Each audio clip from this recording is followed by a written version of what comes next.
There's more than one way to be Black, and that's why we want you to feel seen. Redefine Black, it's all about making it your own. So that's why Redefine Black presents Talk Black to Me, the podcast. Tune in. Welcome to welcome to another episode of Redefine Black present Talk Black to Me. Today we have Tyler Barnett with us. We're so excited to have you and to dive in and to learn a little bit more about you. Thank you. So Tyler is a designer and illustrator from Los Angeles. She has done work for Afrotech, Eat Okra, Blavity, UPS Healthcare, The New Yorker, and so much more.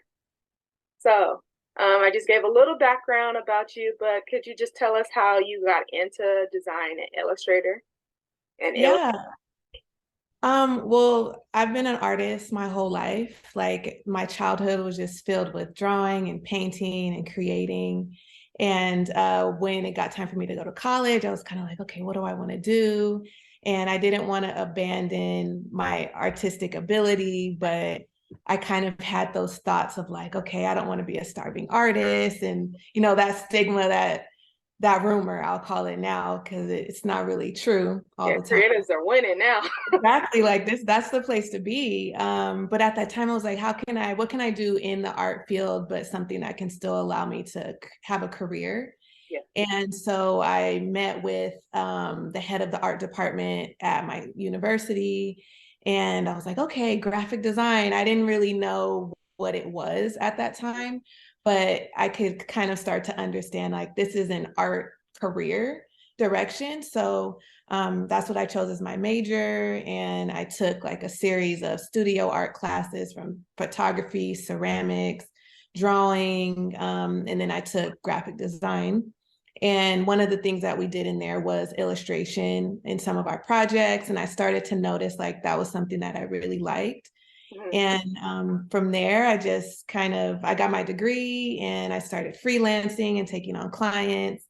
And that was really the beginning of everything.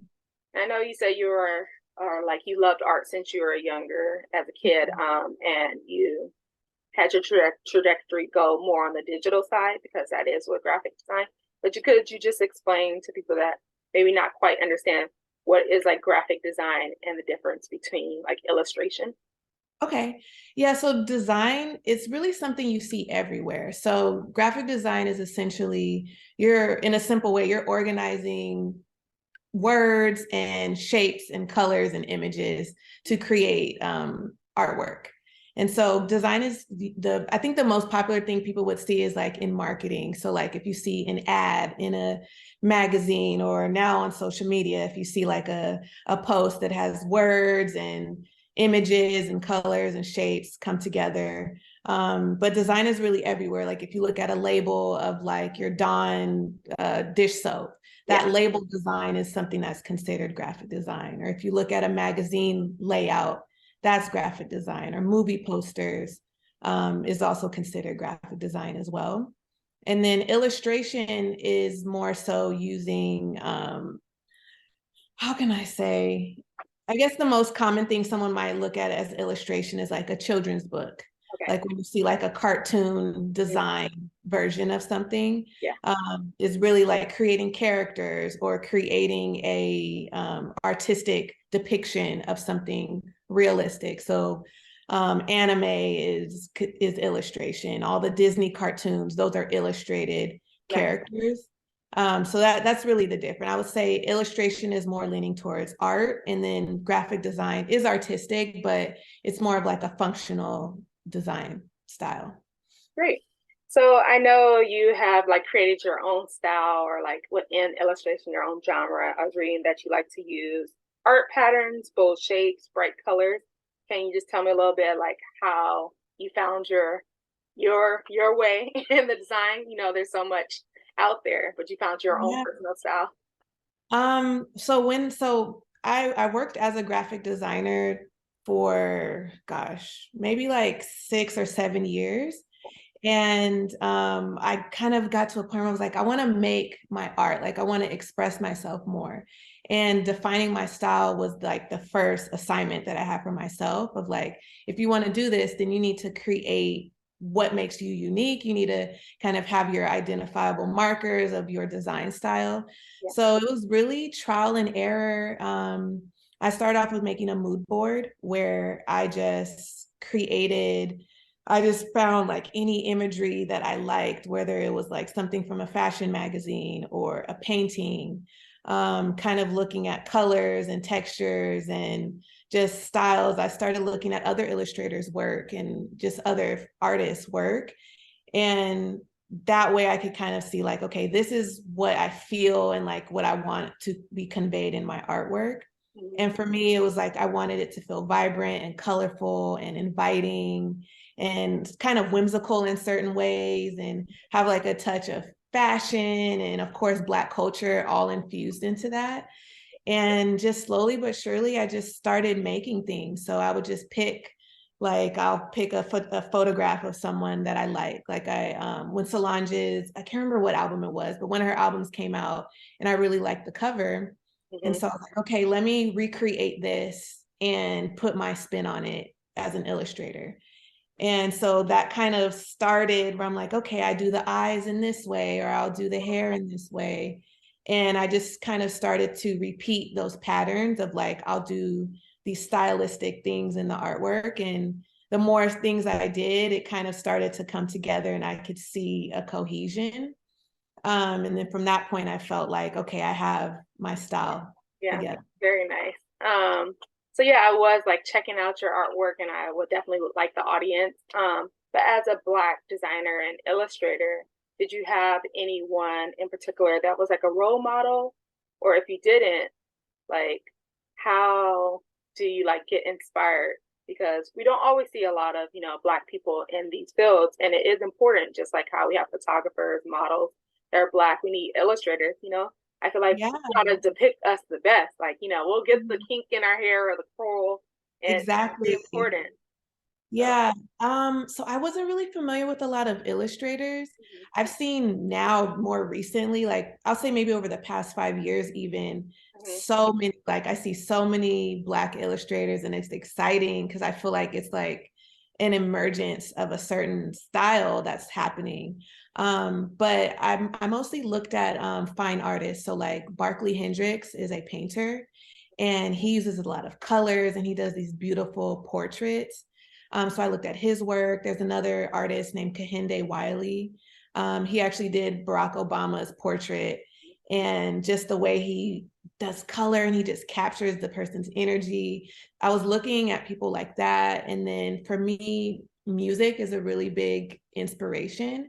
I know it's not visual, but just in terms of like I think of like Lauryn Hill and Pharrell and Solange, where they do like really unique things with sound and just expression and representing Blackness. yeah, And so those are kind of things that I would think about too, of like, okay, how can I take that and kind of give my own spin on it yeah. and Still do like that? a creative aspect to it. So even though it's like a sound, you can visualize it like, oh, how would I want this sound to look?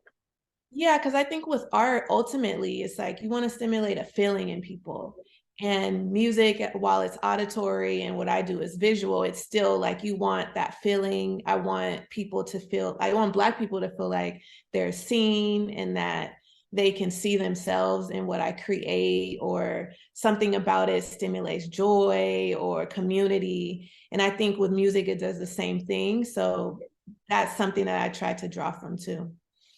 Great. Yeah, I think they go hand in hand. Like you said, you even looked at Solange like cover art when you started getting into illustration.